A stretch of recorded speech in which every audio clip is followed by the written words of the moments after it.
हो ये मटला ले बसैया मोर मछरिया देवरू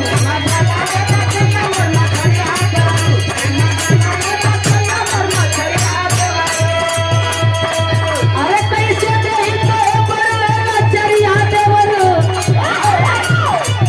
कैसे देही तो बड़वे मछरिया देवरू ये मटला ले बसैया मोर मछरिया देवरू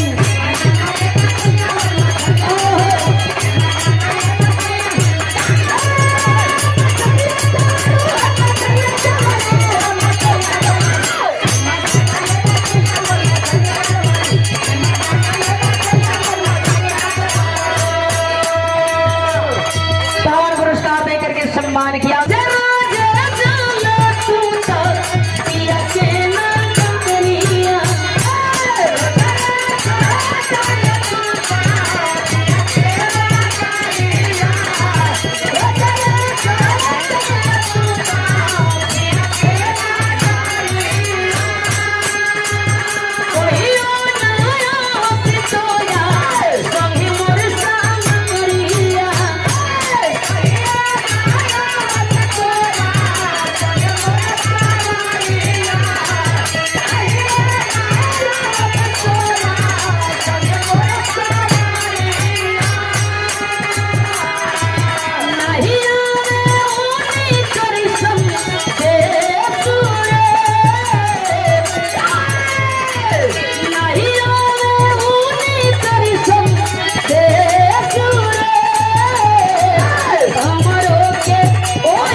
वर्ल्ड की ओर से बड़ा निमन बिरहा से आप लोग सुन लीजिए। दुल्हनिया एगो बात और कहे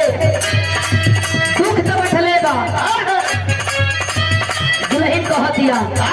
नया नौहर कनिया यही अवते जोगिनिया भई जननी ना पिया के प्यारी हो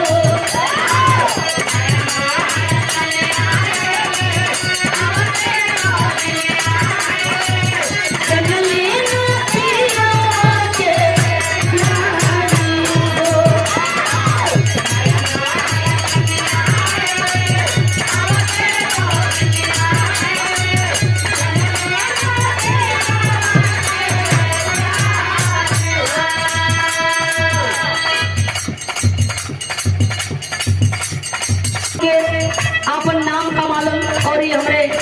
यूट्यूब चैनल वाले भाई हम कलाकारों का नाम आगे बढ़ा करके और साथे साथे अपन भी नाम लोग रोशन कर ले। आज जहाँ तक कलाकारों के लोग चिन्हत जानत पहचानत बा वहाँ तक तमाम यूट्यूबर भाई लोगने के लोग जानत बा पहचानत बा फलाने के कौन म्यूजिक बा फलाने के कौन म्यूजिक बा और आपके हर कलाकार हर सजिंदा और हर चहेता आज के मार्केट में जानत बड़ा